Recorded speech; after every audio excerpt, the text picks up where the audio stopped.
சாந்தன் இலங்கைக்கு வர அனுமதிக்குக ஸ்ரீதரன் மனோ கணேசன் கூட்டாக்கு கோரிக்கை சாதகமாக பரிசீலிப்பதாக ரணில் உறுதி.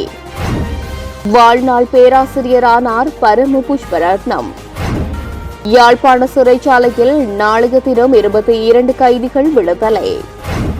சாந்தன் மிக விரைவில் இலங்கை வருவார், இது தேசிய நல்லிணக்கத்தினூடாகவே சாத்தியமாகின்றது ஸ்ரீரங்கேஸ்வரன்.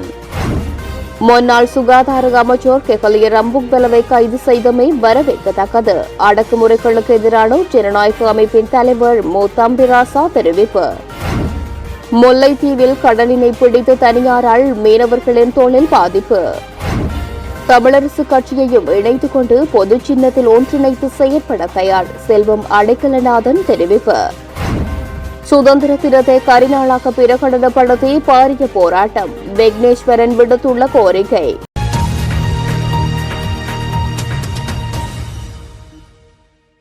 ஜனாதிபதி ரணில் விக்ரமசிங்கவை இன்று சனிக்கிழமை நண்பகல் நேரில் சந்தித்த நாடாளுமன்ற உறுப்பினர் சிவஞானம் ஸ்ரீதரன், தமிழ் முற்போக்கு கூட்டணியின் தலைவர் மனோ கணேசன் ஆகியோர் ராஜீவ்காந்தி கொலை வழக்கில் விடுதலை பெற்றுள்ள சாந்தனை இலங்கை வர அனுமதிக்குமாறு கோரினர்.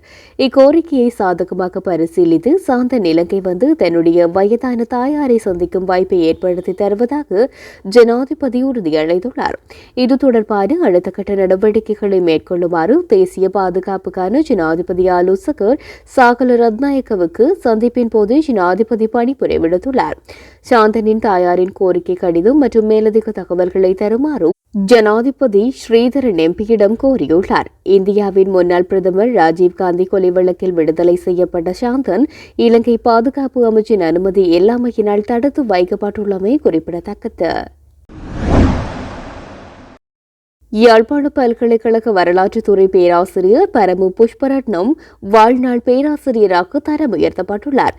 பல்வேறு தொல்லியல்சார் படிகளில் பேராசிரியர் பரமு புஷ்பரட்னம் காத்திரமான பங்கை வகித்து வருகின்றார் என்பது குறிப்பிடத்தக்கது.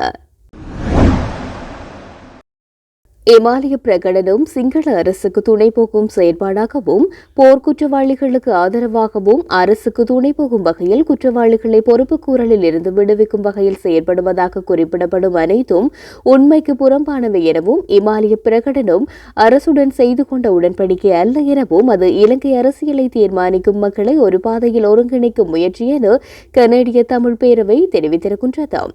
இமாலய பிரகடனம் தொடர்பில் ஊடகங்களுக்கு விளக்கம் அளிக்கும் ஊடக சந்திப்பு கனேடிய தமிழ் பேரவையினால் நடாத்தப்பட்டது. நாட்டின் 76வது சுதந்திர தினத்தை முன்னிட்டு நாடு பூராகவும் சிறைச்சாலைகளில் இருந்து ஜனாதிபதியின் விசேட பொது மன்னிப்பின் அடிப்படையில் 600 கைதிகள் விடுதலை செய்யப்பட உள்ள நிலையில் யாழ்ப்பாண சிறைச்சாலையில் இருந்து 22 கைதிகள் விடுதலை செய்யப்பட உள்ளதாக யாழ்ப்பாண சிறைச்சாலை வட்டாரங்கள் தெரிவிக்கின்றன. விடுதலை செய்யப்படவுள்ள கைதிகள் சிறு குற்றங்கள் புரிந்து நீதிமன்றங்களில் தண்டப்பணம் செலுத்தாத குற்றச்சாட்டுகளால் சிறைச்சாலையில் தடுத்து வைக்கப்பட்ட 22 கைதிகள் நாளைய தினம் காலை 9:15க்கு விடுதலை செய்யப்பட உள்ளதாக யாழ்ப்பாண சிறைச்சாலை வட்டாரங்கள் தெரிவிக்கின்றன. ராஜீவ்காந்தி கொலை வழக்கில் தீர்ப்பளிக்கப்பட்டு சிறையிலிருந்து விடுவிக்கப்பட்ட சாந்தன் என்று அழைக்கப்படும் தில்லியம்பலம் சுதேந்திர ராசா மிக விரைவில் இலங்கை வருவார் என்றும் இது தேசிய நல்லிணக்கத்தினூடாகவே சாத்தியமாகின்றது என ஈழ மக்கள் ஜனநாயக கட்சியின் பேச்சாளர் ஸ்ரீரங்கேஸ்வரன் தெரிவித்துள்ளார். அவர் இன்றைய தினம் யாழ் வடமராட்சி ஊடக இல்லத்தில் நடாத்திய ஊடக சந்திப்பிலேயே இந்த விடயத்தினை தெரிவித்துள்ளார்.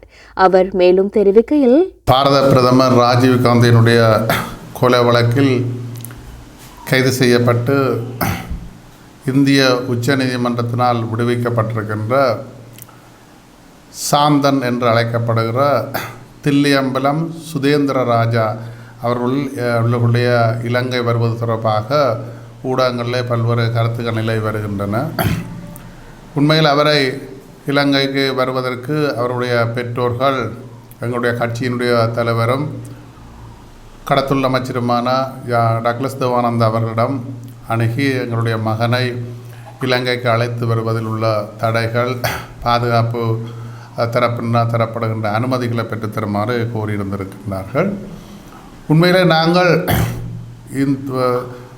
எங்களுடைய அமைச்சர் அவர்கள், எங்களுடைய தலைவர் அவர்கள் தேசிய நல்லிணக்கத்தை தென்னிலங்கை தரப்புகளுடன் ஒரு இறுக்கமாக அந்த நட்பை வளர்த்ததனூடாக அல்லது நல்லிணக்கத்தை பின்பற்றியதனூடாக இன்று அந்த இதை நாங்கள் சாத்தியப்படுத்தக்கூடிய மாதிரியான சமிக்கைகள் தெரிகின்றன. அவருடைய தாயார், சாந்தனுடைய தாயார் 77 வயதுடைய தில்லையம்பலம் மகேஸ்வரி அம்மையார் தான் தன்னுடைய மகனை தன்னுடைய முதுமை காரணமாக இந்தியாவுக்கு சென்று அவரை நான் பார்க்க முடியாமல் நிலையில் இருக்கின்றேன். ஆகவே மனிதாபமாக அவரை எடுப்பதற்கு என்னாலான தங்களாலான உதவிகளை செய்யுமாறு தன்னால் அது செல்ல முடியாது என்கின்றதை தன்னுடைய கருத்தை சொல்லியிருந்தார்கள். அந்த வகையில் இப்போ தேசிய நல்லிணக்கத்தினூடாக நாங்கள் தென்னிலங்கை அரசுடன் அமைச்சர் அவர்கள் தொடர்பு கொண்டதனூடாக அவருடைய வருகை விரைவுபடுத்தப்பட்டிருக்கின்றது. நாங்கள் அறிக்கை விடுவதனூடாகவோ அல்லது அழுத்தங்களை பிரயோகிக்கின்ற பலமோ அல்லது பேரம் பேசுகின்ற பலமோ இன்று எங்கள் தமிழர் தரப்பில் இல்லாத ஒரு சூழல் இருக்கின்றது. இதனூடாக தேசிய நல்லிணக்கம்தான் இந்த இவ்வாறான வாய்ப்புகளை சந்தர்ப்பங்களை உருவாக்கி தந்திருக்கின்றது. ஆகவே கடந்த நல்லாட்சி அரசு காலத்திலே பல தமிழ் இளைஞர்கள் சிறைகளிலே நீண்ட காலமாக அரசியல் கைதிகளாக தடுத்து வைக்கப்பட்டிருந்த சமயத்தில் கூட நல்லாட்சி அரசை கொண்டு வந்தவர்களும் நல்லாட்சி அரசினுடைய காவலர்களாக செயற்பட்டவர்களும் அவர்களை விடுவிப்பதிலே அல்ல அவர்களுடைய வழக்குகளை ரத்து செய்து அல்ல அவர்களுக்கு பொது மன்னிப்பு வழங்கி அவர்களை பெற்றோர்களிடம் இணைப்பதிலே எவ்வளவு அக்கறை காட்டினார்கள் என்பதை இந்த உலகமே அறியும். எங்கள் தமிழர் தேசம் நன்றாக அறியும். ஆனால் நாங்கள் தென்னிலங்கை இருக்கின்ற தேசிய நல்லிணக்கம் காரணமாக ராஜீவ்காந்தியினுடைய கொலை வழக்கிலே குற்றஞ்சாட்டப்பட்டு இந்திய உச்சநீதிமன்றத்தினால் விடுவிக்கப்பட்டிருக்கின்றவரை இலங்கையில் எங்களுடைய வடமராட்சி பிரதேசத்தில் உடுப்பட்டி பகுதியில் அவர் தாயார் வசித்து வருகின்றார்கள். அவருடன் இணைப்பதற்கான சகல விதமான செயற்பாடுகளை நாங்கள் முன்னெடுத்திருக்கின்றோம். ஆகவே இந்த காகித அறிக்கை விடுபவர்கள் அல்லது தேசிய நல்லிணக்கத்துக்கு அப்பாற்பட்டு செயற்படுபவர்கள் அல்லது அரசியல் பலங்களை பிரயோகிக்க முடியாதவர்கள் இவ்வாறான நல்லாட்சி அரசு காலத்திலே எவ்வாறு நடந்து கொண்டார்கள் என்பதையும் நன்கு அறியும். ஆகவே அவருடைய ராஜீவ்காந்தி கொலை வழக்கிலே குற்றச்சாட்டப்பட்டிருந்தாலும் மனிதாபிமான அடிப்படையில் எங்களுடைய அமைச்சர் அவர்கள் அந்த முயற்சி எடுத்து மிக விரைவிலே அவர் தன்னுடைய தாயாரிடம் வந்து சேர்வார் என்பதை நாங்கள் தெரிவித்துக் கொள்கின்றோம். முன்னாள் சுகாதார அமைச்சர் கெகலிய ரம்புக்வெலவை கைது செய்தது வரவேற்கத்தக்க விடயம் என அடக்குமுறைகளுக்கு எதிரான ஜனநாயக அமைப்பின் தலைவர் மு தம்பிராசா தெரிவித்துள்ளார். இதேபோன்று மக்களின் சொத்துக்களை சூறையாடுகின்ற ஏனைய அமைச்சர்கள் மற்றும் அரசு உத்தியோகத்தர்களும் கைது செய்யப்பட வேண்டும் எனவும் தம்பிராசா மேலும் தெரிவித்துள்ளார். இன்றைய தினம் யாழ் ஊடக அமையத்தில் நடாத்திய ஊடக சந்திப்பின் போது அவர் இவ்வாறு தெரிவித்துள்ளார். கெகலிய ரம்புக்களை மீதான நடவடிக்கையை அடக்குமுறைகளுக்கு எதிரான ஜனநாயக அமைப்பு முழுமையாக வரவேற்கின்றது. மக்களுடைய சுகாதாரம், உயிர் வாழ்வதற்குரிய மருந்துகளை, உயிர் வாழ்வதற்கு ஆதாரம் இருக்கின்ற சுகாதார முறை சம்பந்தப்பட்ட அனைத்து விடயங்களிலும் குளறுபடியும் ஊழலும் செய்த முன்னாள் அமைச்சர் கெகலிய ரம்புக்களை மீது எடுக்கப்பட்ட நடவடிக்கையை அடக்குமுறைகளுக்கு எதிரான ஜனநாயக அமைப்பு முழுமையாக வரவேற்கின்றது. இப்பேற்பட்ட நடவடிக்கைகள் அனைத்து அமைச்சகங்களிலும் அமைச்சர்கள் மீதும் கண்காணிப்பு மேற்கொள்ளப்பட்டு அனைத்து அமைச்சர்களும் நியாயமாக நேர்மையாக தங்களுடைய தார்மீக கடமைகளை மக்களுக்கு சேவையாற்றுகின்ற அமைச்சர்களாக இந்த இலங்கை நாட்டில் வர வேண்டும், வளர வேண்டும், அப்படி அவர்கள் நடக்க வேண்டும் என்று நினைத்தால் இந்த அரசாங்கம் அனைத்து அமைச்சர்கள் மீதும் அவர்கள் தவறிழைத்தால் அவர்களை பதவியிலிருந்து நீக்குவதும், அப்பேற்பட்டவர்களால் இழைக்கப்பட்ட அல்லது கையாடப்பட்ட அந்த பணங்களை அல்ல அவர்கள் செய்த தவறுகளுக்கு நீதிமன்றத்தினூடாக அவர்களுக்கு தண்டனை வழங்கி அவர்கள் மீது நடவடிக்கை எடுப்பதற்கு இனிவரும் காலங்களிலாவது அரசாங்கங்கள் இப்பேற்பட்ட கொடூரமான கேவலமான மக்களின் பணத்தை கையாடி சுகவாழ்வு வாழ நினைக்கின்ற அனைத்து அரசு அதிகாரிகள், அமைச்சர்களாக இருக்கட்டும், துணை அமைச்சர்களாக இருக்கட்டும், அரச உத்தியோகத்தர்களாக இருக்கட்டும், அனைவர் மீதும் நடவடிக்கை எடுக்க முன்வர வேண்டும் என வினயமாக கேட்டுக்கொள்கின்றது அடக்குமுறைகளுக்கு எதிரான ஜனநாயக அமைப்பு. முல்லைத்தீவு கரைத்துறை பற்று பிரதேச செயலாளர் பிரிவின் கீழுள்ள சிலாவத்தை தெற்கு பகுதியில் உள்ள தியோநகர் என்ற கடற்கரையில் 2.5 கிலோமீட்டர் தூரத்தினை தனியார் கையகப்படுத்தியுள்ளதனால் சிலாவத்தை தெற்கு தியோநகர் மீன்பிடி சங்கத்தின் மீன்பிடி நடவடிக்கையில் பாதிப்பு ஏற்பட்டுள்ளதாக தெரிவிக்கப்படுகின்றது. 1990ஆம் ஆண்டு பதிவு செய்யப்பட்ட சங்கமாக சிலாவத்தை தெற்கு கடற்தொழிலாளர் கூட்டுறவு சங்கம் பதிவு செய்யப்பட்டுள்ளதுடன் முல்லைத்தீவு மாவட்டத்தில் 16வது இறங்குதுறையாக சிலாவத்தை தெற்கு தியோநகர் இறங்குதுறை காணப்படுகின்றது. இந்த நிலையில் தியோநகர் கடற்கரையினையும் தனியார் சொந்தம் கொண்டாடி வருகின்றார்கள். இலங்கையில் கடற்தொழிலினை நம்பி ஏராளமான மக்கள் வாழ்ந்து வருகின்றார்கள். இந்த மக்கள் கடற்கரையில் தங்கள் தொழில்களினையும் செய்து வருகின்றார்கள். ஆனால் முல்லைத்தீவு தியோநகர் கடற்கரையில் மீனவர்கள் ஒரு சிறு கொட்டில் கூட போட முடியாத நிலை இருக்கின்றது. இதற்கு காரணம் குறித்த பகுதியில் 100 ஏக்கருக்கு மேலான நிலப்பரப்பில் ஆளுகை செய்து வரும் கனடா நாட்டினை சேர்ந்த தனியார் ஒருவருக்கு சொந்தமான நிறுவனம் அங்கு இருக்கின்றார்கள். அவர்கள் தற்பொழுது கடலுக்குள்ளும் தங்களுக்கு சொந்தமான நிலம் காணப்படுவதாக தெரிவித்து கடற்கரையில் மீனவர்கள் தொழிலுக்காக செய்யும் எந்த நடவடிக்கையினையும் செய்ய வராமல் தடை செய்து வருகின்றார்கள். இது குறிப்பாக கடந்த 6 ஆண்டுகளுக்கு மேலாக நீடித்து வருகின்றது. இந்த பிரச்சினை போலீஸ் நிலையம் வரை சென்று பின்னர் மாவட்ட அரசு திணைக்கள அதிகாரிகள் வரை சென்று இதுவரை தீர்க்கப்படாத நிலையில் கடற்தொழிலாளர்கள் இணைந்து மனித உரிமை ஆணைக்குழுவிடம் முறையிட்டிருக்கின்றார்கள். இலங்கை நாட்டில் உள்ள கடற்கரையில் இலங்கை பிரஜை தொழில் செய்ய முடியாத நிலை காணப்படுவதை சுட்டிக்காட்டியுள்ளார்கள். கடற்கரை கடலோர பாதுகாப்பு பிரிவிற்கு சொந்தமானது. கடற்கரையினை யாரும் சொந்தம் கொள்ள முடியாது என சொல்கின்றார்கள். ஆனால் முல்லைத்தீவில் உள்ள அதிகாரிகள் சொல்கின்றார்கள் அவர்களுக்கு கடல் வரைக்கும் காணி இருக்கென்று சொல்கின்றார்கள். இந்த நிலையில் இன்றைய தினம் முல்லைத்தீவு கடலில் இறால்பிடி சீசன் காணப்படுவதனால் வலையில்பட்ட இறால்களை வெயிலுக்கு மத்தியில் இருந்து தெரிந்து எடுக்கும் அவல நிலைக்கு தள்ளப்பட்டுள்ளார்கள். வெயிலுக்காக ஒரு தரப்பாளினை கூட கட்ட முடியாது. அங்கு தடியினை நாட்டி தரப்பாளினை கட்டிய போது அதனையும் அகற்ற சொல்லி நிற்கின்றார்கள் குறித்த நிறுவனத்தினர். 150 வரையான மீனவர்களை கொண்டு தியோநகர் மீன்பிடி சங்கத்தின் தற்போது 20 வரையான படகுகளை வைத்து கடற்தொழில் செய்து வருகின்றார்கள். இவர்களை நம்பி பல குடும்பங்கள் மீன் தெரிந்து தங்கள் வாழ்வாதாரத்தினை கொண்டு செல்கின்றார்கள். ஆகையினால் இந்த விடயத்தில் கடற்தொழில் நேரியல் வள திணைக்களம், அதன் அமைச்சு மற்றும் மாவட்டத்தில் உள்ள அரசு திணைக்கள அதிகாரிகள் உடனடியாக தலையிட்டு மீனவர்களின் தொழில் வாழ்வாதார பிரச்சினைக்கு தீர்வு பெற்றுக் கொடுக்க வேண்டும் என மீண்டும் கடற்தொழிலாளர்கள் கோரிக்கை விடுத்துள்ளார்கள். சிலாவதத்திற்கு தியோனர்ல இருக்கிறோம். சிலாவதத்திற்குல நாங்க எங்களோட அங்கத்தவர்கள் 150 பேர்கிட்ட அங்கத்தவர்கள் இருக்கிறோம். கடற்தொழிலாளர் அங்கத்தவர், நான் கடற்தொழிலாளர் சிலாவதத்திற்கு கடற்தொழிலாளர் கூட்டுறவு சங்கம். அப்ப எங்களோட சங்கம் கிட்டத்தட்ட 1995ஆம் ஆண்டே பதிவு செய்யப்பட்டுட்டு இந்த இடத்துல. அதோட முல்லைத்தீவு மாவட்டத்தில் உள்ள இறங்குதுறைகள்ல 16வது இறங்குதுறையா எங்க இறங்குதுறை இருக்குது. அப்ப நாங்க சங்கத்து மூலமாகவும் அமைப்பு மூலமாகவும் எங்களோட நடவடிக்கைகள் எல்லாம் நடந்து கொண்டுதான் இருக்குது. இந்த பிரச்சனை இப்ப ஒரு 5-6 வருஷத்துக்கு முன்னுக்கு காணி வாங்கின அவ்வளோ நிறுவனம், கனடா நிறுவனத்துக்கு சொந்தமான கனடாவில் உரிமை இருக்கிற ஒருத்தருக்கு இந்த காணி வாங்கிட்டு அவர் எங்களை காலங்காலமா தொழில் செஞ்ச எங்களை எழுப்ப சொல்லி கொண்டு இருக்குது.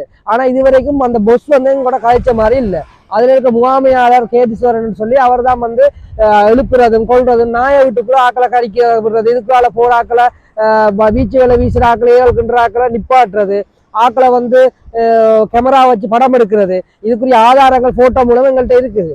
அப்ப இவ்வளவு பிரச்சனை நடந்து கொண்டிருக்கு. இது சம்பந்தமா நாங்க முறைப்பாடு செய்யாத இடமே இல்லை. இங்க மாவட்ட செயலாளத்துல இருந்து பிரதேச செயலகத்துல இருந்து போலீசார்ல இருந்து எல்லாத்தையும் முறைப்பாடு செஞ்சுட்டோம். முறைப்பாடு செஞ்சு எங்களுக்கு சரிவான முடிவும் தீர்வும் இது வரைக்கும் எழுத்து மூலமாறும் தரையில்லை. அது கடலுக்குள்ள வரைக்கும் அவைக்கு காணி இருக்கு, அவை சொல்றதான் செய்யணும்ன்ற ஒரு கட்டாயம் தான் எங்களுக்கு சொல்லிக்கொண்டே இருக்கணும் இன்று வரைக்கும். சரி, நாங்கள் இப்படியே இருந்தா எங்களை கொட்டில் ஒன்றும் போட வேணாம்னு சொல்லி எங்களை போட்டிருந்த கொட்டிலாம் பகல்ல இந்த நிறுவனத்தின உடைத்த வினோம். அதுக்குரிய வீடியோ இருக்கு. நாங்க கேட்க முகாமையாளர் கேதீஸ்வரன் சொல்லிதான் உடைக்கணும்னு சொன்ன வினோம். அப்ப நாங்க உடனே போலீஸும் ஜிஎஸும் இந்த பிரச்சனை இதோட விடுங்க, ஒருத்தர் உடைக்க வேணாம், நாளைக்கு போலீஸ் ஸ்டேஷன் வாங்கன்னு சொல்ல இதோட பார்த்தா இதோட இரவா அந்த கொட்டில் ஒன்றையும் காணல. அப்படியே நாங்க அடுத்தடுத்த நாள் போய் போலீஸ்ல கம்ப்ளைண்ட் போட்டோம். போய் இந்த 1 மாசமா போலீஸ்காரங்க எங்களையும் கூப்பிடுறது, அவையிலையும் கூப்பிட்டு போலீஸார் விசாரிச்சு கொண்டே இருக்கிறது. அவர் விசாரிச்சு கொண்டு இதுக்குரிய தீர்வு இன்னும் ஒழுங்கா கிடைக்கல. எங்களுக்கு தீர்வு கிடைக்கலன்னா போலீஸ் சொன்னது இது சிவில் கேஸ், நீங்க நேரடியாக கொண்டு போய் கோர்ட்ஸ்ல கொடுங்க. அப்ப நேரடியாக கோர்ட்ஸ்ல கொண்டு போய் கொடுக்கணும்னா கோர்ட்ஸ்ல கொடுத்து வாதாடுறதுல எங்க மக்கள்கிட்ட அவ்வளவுக்கு பணபலம் இல்லை. அப்ப நாங்க இது சம்பந்தமா மனித உரிமையிட்ட போய் முறையிட்டாங்க. மனித உரிமையாளர் சொன்னது என்னன்னா, நீங்கள் இது கடற்கரையோட பாதுகாப்பு திணைக்களத்துக்கு தான் உரியது.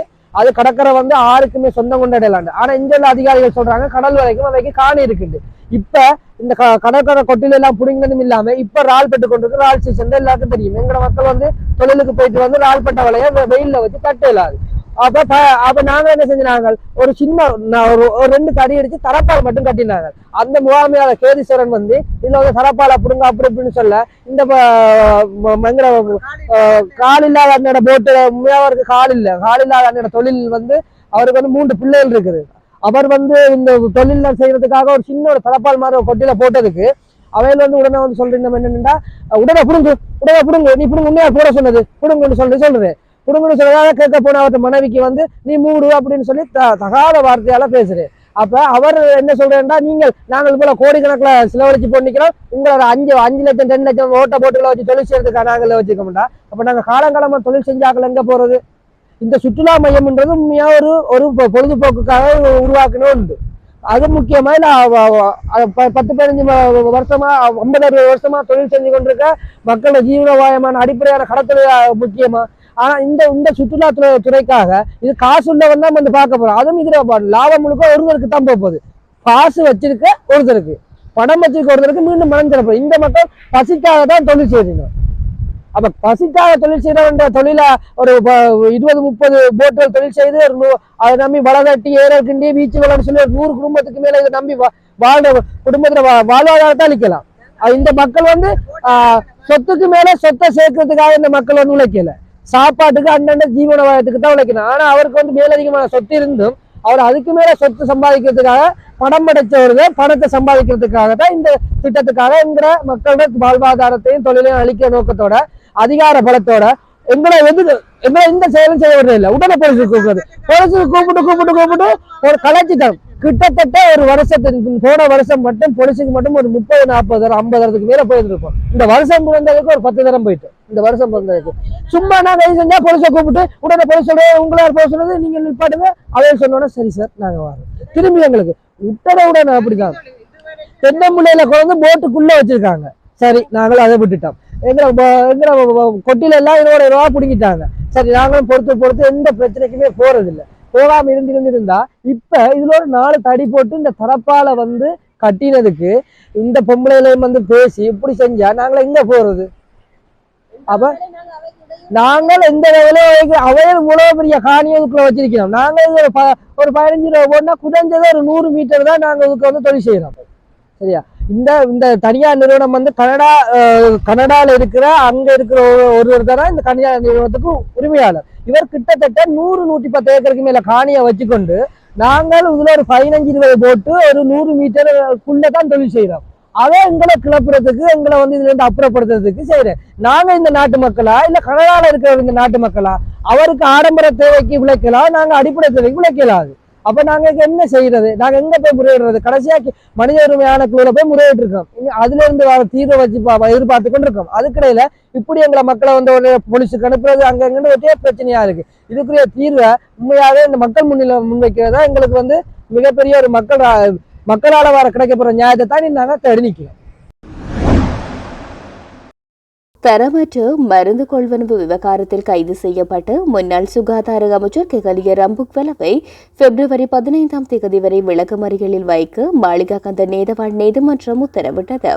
குற்றப்புலனாய்வு திணைக்களத்தினரால் நேற்று கைது செய்யப்பட்ட அமைச்சர் கெகலிய ரம்புக்வெல இன்றைய தினம் நீதிமன்றத்தில் முற்படுத்தப்பட்ட போதே நீதிமன்றம் இவ்வாறாக உத்தரவு பிறப்பித்திருக்கின்றது. வடக்கு கிழக்கின் 7 மாவட்டங்களில் வசிக்கும் 51 பேருக்கு இலங்கை பிரஜா உரிமை பெறுவதற்கான சத்திய பிரமாண நிகழ்வு வவுனியா மாவட்ட செயலகத்தில் இன்று இடம்பெற்றது. யுத்தம் காரணமாக இடம்பெயர்ந்து இந்தியாவில் வசித்து வந்த நிலையில் அங்கு பிறந்த பிள்ளைகளுடன் யுத்தம் நிறைவுக்கு வந்த பின்னர் நாடு திரும்பிய பலர் இலங்கை பிரஜா உரிமையை பெற முடியாது பல்வேறு நெருக்கடிகளுக்கு முகம் கொடுத்து வருகின்றார்கள். இந்நிலையில் நடமாடும் வேலை திட்டமாக துரிதமாக பிறப்புச் சான்றிதழை வழங்குவதற்கான நடவடிக்கை எடுத்துள்ளது.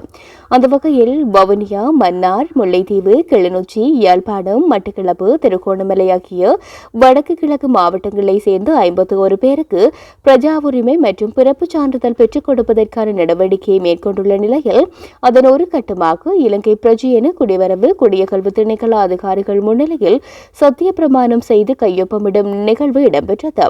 இதில் வவுனியா மாவட்ட அரசு அதிபர் P.A. சரத்சந்திர, மாவட்ட மேலதிக அரசாங்க அதிபர், குடிவரவு குடியகல்வு திணைக்கள பிரதி கட்டுப்பாட்டாளர், மாவட்ட ஒருங்கிணைப்பு குழு தலைவரின் பிரத்யேக செயலாளர், குடிவரவு குடியகல்வு திணைக்கள அதிகாரிகள், ஓபர்சிலோன் அமைப்பின் பணிப்பாளர் மற்றும் உத்தியோகத்தர்கள் உள்ளிட்ட பலரும் கலந்து கொண்டிருந்தார்கள். தமிழரசு கட்சியையும் இணைத்துக் கொண்டு பொது சின்னத்தில் நாங்கள் ஒன்றிணைந்து செயற்படுவதற்கு எந்த விட்டுக் கொடுப்புக்கும் தயார் என பாராளுமன்ற உறுப்பினர் செல்வம் அடைக்கலநாதன் தெரிவித்துள்ளார். மன்னாரில் உள்ள அலுவலகத்தில் இன்றைய தினம் இடம்பெற்ற ஊடக சந்திப்பின் போது அவர் இவ்வாறு தெரிவித்தார். இது தொடர்பில் அவர் மேலும் தெரிவிக்கையில், 5 தமிழ் கட்சிகள் ஒன்றிணைந்து ஓரணியில் பயணித்துக் கொண்டிருக்கின்றோம். பொது சின்னமான குத்துவிளக்கு சின்னத்தில் பயணித்துக் கொண்டிருக்கின்றோம். ஏற்கனவே நாங்கள் தமிழரசு கட்சியின் தனி சின்னத்தில் நாங்கள் பயணித்தோம். பல வருடங்களாக தமிழ் தேசிய கூட்டமைப்பு என்ற பெயரில் பயணித்தோம். உள்ளூராட்சி மன்றம் மற்றும் மாகாண சபை தேர்தல்களில் தனித்து போட்டியிட வேண்டும் என்று அவர்கள் வெளியில் சென்றதன் காரணமாக நாங்கள் ஒன்றாக நிற்க வேண்டும் என்ற காரணத்தினால் நாங்கள் ஒன்றிணைந்து செயற்படுகின்றோம். எங்களை பொறுத்தவரையில் நாங்கள் அனைவரும் பொது சின்னம் ஒன்றில் பயணிக்க வேண்டும் என்பதில் எவ்வித மாற்று கருத்தும் இல்லை. தமிழரசு கட்சியின் புதிய தலைவர் ஸ்ரீதரனின் கூற்றை நான் வரவேற்கின்றேன். ஒரு பொது சின்னத்தில் நாங்கள் அனைவரும் அணி திரள்வோம். பொது சின்னத்திற்கு வீட்டு சின்னம் கூட மாற்றப்பட்டால் எங்களுக்கு ஆட்சேபனை இல்லை. தனிப்பட்ட கட்சிகள் கூட்டாக இருப்பது நன்றாக அமையாது. பொது சின்னத்தில் நாங்கள் ஒன்றிணைந்து செயற்படுவதற்கு எந்த விட்டுக் கொடுப்பையும் விட்டுக் கொடுக்க நாங்கள் தயாராக உள்ளோம் எனவும் அவர் மேலும் தெரிவித்திருக்கின்றார்.